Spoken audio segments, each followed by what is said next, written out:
afternoon, Kgomotso. Welcome so much to Beyond the Bottom Line. It is such a pleasure to have you with us today. Thank you. So today we have Kgomotso Modimoeng with us. She is the head of financial literacy for the Banking Association of South Africa. Kgomotso, that is quite an impressive title you have there. I must say it's wonderful on Women's Month to be interviewing such a strong, powerful woman, especially one that can act as a role model. I know that in South Africa, something that maybe is a little bit lacking is women in strong positions in corporate. What are your thoughts on that? Don't know if we should use the word strong, but definitely I love the word powerful, because I think sometimes we don't realize how powerful we are as women. And especially because my role really entailed going out there and helping people with a skill that you need for your lifetime, So other people get to, I guess, make money, or their job is around something that is short-term in life. Let's say if they're selling cars or selling houses, it's good enough, but what we try and help people is to be financially literate, so their money outlive them. Mm-hmm. It is a quite powerful thing. So being an advocate of that, and being an advocate of that in the for the banking industry in the country, Mm-hmm. like you're saying, it is powerful. So it makes me, I'm hoping that other women are proud about that out there. It certainly does make me smile to realize that I'm given this opportunity. Yeah. I love what you just said about money outliving the people. And I think, that's a very big topic, especially for South Africans and on the African continent, when we look at kind of a lack of generational wealth. And I mean, there's a lot of factors that come into that. So how do you, with your financial literacy programs, try and address, trying to create generational wealth, or giving the knowledge and the tools to build generational wealth? So in our country, like you're saying, because we are considerate, and we are aware that a large portion of our people haven't had this access to financial education content and skills and the knowledge. And we're talking now way generations back, right? Before we even think generational wealth, a large portion or majority of people didn't even have access to financial literacy. So I think we could even call it generational curse because, So we're working with it in parallel. So we are addressing it with the young people, hoping that we're correcting that. Mm-hmm. But at the same time, we're also aware that there are some of our people, and I mean South Africans generally, that are already halfway in their lifetime, whether they are midway or, they're about to go to a pension, that never had those discussions and those access. So we also have a lot of programs that speaks to those generations. In fact, we started workshops, I think 2 weeks ago, which are specifically targeting the seniors in the country. We're about to wrap up with Gauteng, and then we're going to go to the other provinces. So that's really just showing that while we understand that financial education in other countries that are way ahead from us, they started it at the school because it's a long-term thing.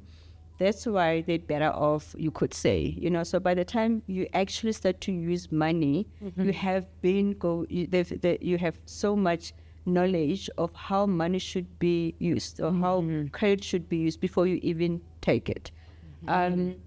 So we're hoping that the young ones that we're starting with school and youth, that will help them to get to where the other countries are. However, like I said, parallel to that, we also are aware that there are others that have already started using this credit, and they are now over indebted, some of them, because they did not know how to use other services such as credit, or like you say, they've been making money, but they didn't know how to use it in a way that it can work for them. So we can't give up on them. So we do have a lot of programs, I guess, that touch all through the segments. The only difference is we pitch it at a different level, because we understand that you would have already be at a different life cycle, life cycle point here. Okay. And tell me a little bit more about yourself, Kgomotso. I mean, being a woman in corporate, was that a difficult journey to get to being the head of a whole department in such a huge association in the country? I mean, what was your professional journey like? So I think, unlike other people, I didn't really know where I wanted to land. Yeah, can I have landed in different airports until I got here? I actually studied linguistics and psychology. Oh, wow. So you can imagine, like, Now I want to hear the story all the more. so I started thinking I'm going to analyze languages and be a language specialist. But I then, at that point, obviously at university, you need 2 majors. And I also took psychology. My first year, I then went straight into banking. I started as a banker. So there goes linguistics and psychology. But at that point, I just thought, again, talking to, what would have happened a generation before you. So I'm the second child at home. And so there were other siblings after me. So there wasn't time to figure it out and do your postgrad if you have to. It was like you have a degree. Now you need to go work. So the work, again, that was accessible to me at that point was to go and be a banker. So my first job was to be a banker. I did that, I think, for like 3 years. And then I went into the complaints side, still within the banking. And I was at the complaints helpline, I think, for a good another 3-4 years. So by the time I'm done with my journey, people would have figured out how old I am. I then went into the Ombudsman for Banking service, it was still within the same bank. From there, I then went into one of the private banking sides, so still within banking, but just a different bank. So I then went into private banking, which then gave me a better, because then I just moved from retail banking to private banking. Okay. I then went into a different bank, and I was at a credit hub. So I then again had an opportunity to learn a bit about what actually happens at the background. So when you're a banker, you obviously get to be in the forefront. You take in the applications but you never get to see what actually happens at the credit hub. What are the decisions made based on? And I think it really helped me because I understood a bit about that. And from that, I then came through to the financial education space. No, actually backtrack. Before that, I went back to my first bank that I started working at. And I was in there. So each bank has a unit called segment, and segment is like a heart of a bank, right? Some banks call it segment. It could be called differently, but what it really does is that's where like a bank product are created. So they do research, they understand a certain sub-segment. If it's a youth, they dip there to say how do they consume information, what makes them to do this, how do they communicate, where do they get information, and out of that segment will then create that product, right? So I was at segment, but I was on the attrition side. So I used to be an attrition manager, which really looks at what makes the clients to leave the bank. Okay. And so my work was to contribute to the strategy that looks into that, to say how do we avoid or how do we decrease, because you can't avoid attrition, how do you decrease attrition in the bank? So from that, I then moved to the financial education, and I find just going down the lane that I think every bit of my career line actually is contributing to the work that I do, because I think it gives me a good understanding of what the consumer or the financial consumer goes through. When I was a complaint helpline, of course, I have, for example, seen different complaints. I've seen, clients that are about to lose their houses, and your job is to obviously put together a motivation to help them save their homes. So it really helps you when you get to financial education practitioner to say, if that client understood this or knew this, they wouldn't have worked through. So it really, I think there isn't any bit of what I did in my career that is not contributing to this space. Of course, the linguistics and the psychology is what is helping me to understand the attitude and behavior of people around money, because I think half the time we actually think that just financial literacy is equals to Ember will use the money sustainably. But there are other things, of course, about where you come from, what you've learned, your relationship with money, your culture, your belief. So I think that part of my studies really helped me. The language bit of it, the linguistics studies of it, I think that it is contributing to understand that one of the challenges, especially in our country, and let me say in Africa, that our reality is we're not all English first language speakers, right? And so you need to be literate in English to understand or to then be able to use or utilize the content that we put out there. The sad reality is that most of the financial education content in the country, it is still just in English. So I think that bit is really helping me as an advocate to look at what are the issues that we need to still resolve in the industry. Okay, wow. And that is... Oh, so we're at 12 minutes, right? Okay, I'll just go into one or two more short questions. Thanks, Mills. So, I mean, that actually just sparks a thought in my mind, because I studied communications, and then part of that was obviously a bit of language study. And something that always sparked my interest was the idea that we think in our mother tongue, and that structures, the way that we form our logic. Right? And so when you look at different languages and different language structures, that also obviously plays a part in how people consume information, because even if you just directly translate it, if you're not putting it into that linguistic context, so is that something that you found just besides the actual language, but then trying to contextualize it 100%. within that language? 100%, Emma.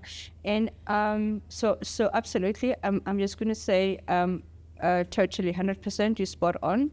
And maybe just to add on, besides just language affecting the psycholinguistics part of it, right? So besides though, just the language affecting how you think and how you process things, but also when you think of that for each language to have the entire, I'm going to say, dictionary, right?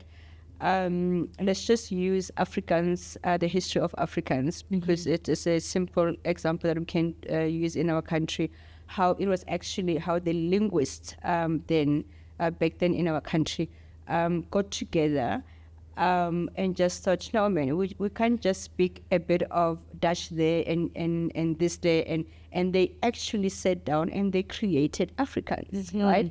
But because so much work was put by these experts, there's almost anything that the Afrikaans first language speakers can understand, back to your point, and process in their own languages, right?